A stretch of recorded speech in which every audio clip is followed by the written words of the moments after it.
Fabiola, numa democracia, o debate sobre a privatização de serviços públicos é algo desejável e salutar. O problema é que, na briga entre o governador Tarcísio de Freitas e o sindicalismo sobre trilhos de São Paulo, o trabalhador pobre entra com a cara.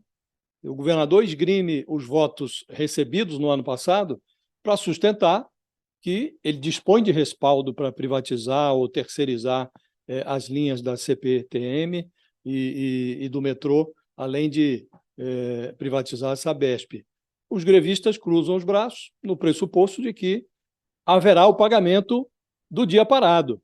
E a malta que paga os impostos vai precisar provar que teve a locomoção sequestrada para não sofrer o desconto no contra-cheque. Quem trabalha por conta própria rala um prejuízo instantâneo. Então, a maioria que elegeu o Tarcísio sabia que se tratava de um privatista.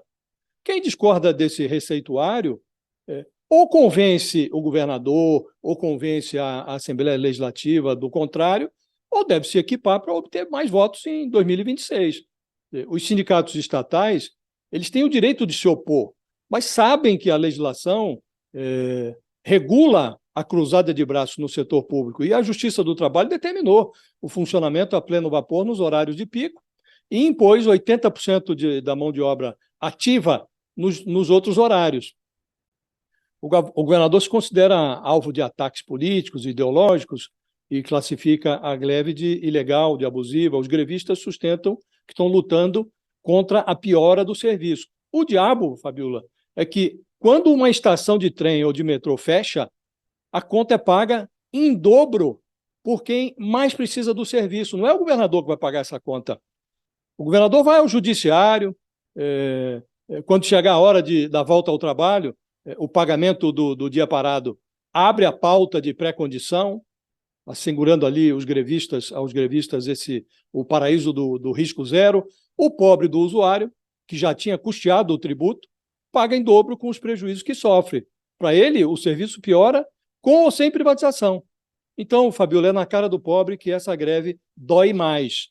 Quero crer que os opositores da privatização teriam outras formas de se mobilizar sem impor o prejuízo ao usuário do serviço público. Do modo como está, não me parece um movimento inteligente. Bom, quem vai chegando por aqui é Leonardo Sakamoto, nosso colunista, que também está apurando essa história da greve. Ontem mesmo ele falava à noite sobre a história de fazer um plebiscito, que era a reivindicação. Hoje ele estava confirmando aqui conosco também ao vivo. Olá, Sakamoto. Bom dia para você, seja bem-vindo aqui ao nosso All News. Está desligado. Bom dia, Fabiola. Bom dia, Josias. Bom dia a todos e todas. Bom dia. Ô, Sakamoto, os trabalhadores, eles dizem que essa privatização vai prejudicar bastante a situação dos trabalhadores em si, dos serviços, né?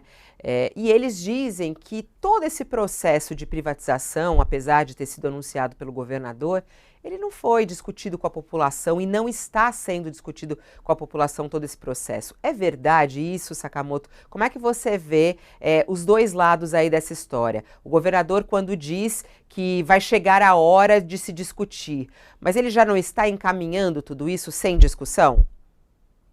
Então, acho que tem duas coisas para falar. Primeiro, a questão da privatização, depois a gente entra na questão da greve propriamente dito, né? A questão da privatização da Sabesp foi um tema, digamos, um dos temas mais quentes da campanha do governo paulista. Mas quente também temos que relativizar, porque a campanha eleitoral de 2022 foi uma campanha extremamente polarizada em nível nacional.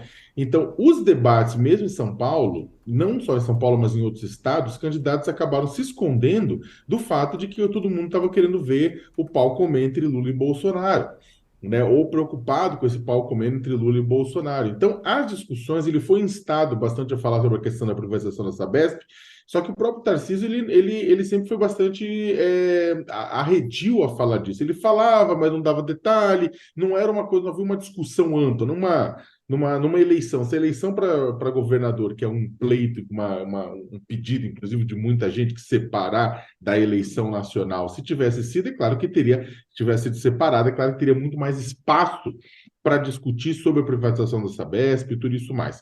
Eu falei ontem com a Camila Lisboa, que é presidente do sindicato dos metroviários e metroviárias de São Paulo, que ela colocou esse ponto. Ela falou, olha, a privatização da SEDAI no Rio de Janeiro, que é a Companhia de Águas e Saneamento, né, ela piorou a situação, a água veio mais suja, mais cara, e não houve também um debate com a população. Então, o governo, segundo eles, né, eles tentaram o diálogo com o governo antes do governo avançar com o processo. O Tarcísio fala, como falou ontem, não, vai ter momento para consulta pública. Só que o que eles estão falando? Eles estão falando é que essa consulta pública que está sendo proposta pelo governador é praticamente formal, é praticamente simbólica. E eles não, eles querem discutir o processo, eles querem que a população participe do processo, da discussão do processo. E aí eles falaram, olha, como nós não fomos ouvidos, né, estamos vindo então para paralisação.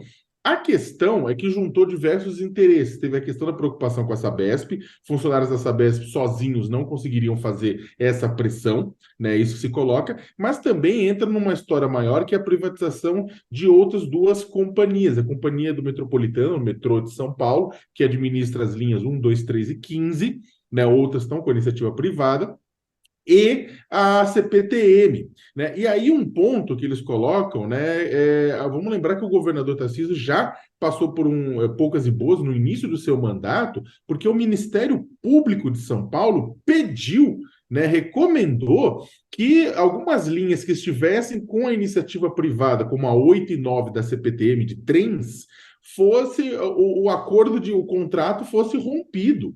Por quê? Porque realmente, para quem usa, acho que quem está me ouvindo e sabe, São Paulo, essas linhas param toda hora, o trem sai do trilho toda hora, é uma situação muito complicada. Chegou um ponto aí do Tarcísio e fala: não, mas o governador sou eu e vai continuar o contrato, eu não vou desfazer contrato nenhum. Mas a qualidade é muito ruim, inclusive a linha 5 Lilás também apresenta problemas, mas principalmente as da CPTM. Então, o que os sindicatos estão falando é: ó, isso aqui é o padrão de privatização em São Paulo. Né? Então, juntou diversos a questão da privatização dos trilhos, a questão da privatização da Sabesp, e aí sozinho eles verificavam que não tinham tanta força, juntou os três sindicatos para fazer essa paralisação inédita. E aí, só para terminar, Fabiola, comentando a questão que aí o interessante é que os dois lados estão tentando discutir a questão da legitimidade da greve e dos impactos junto à população.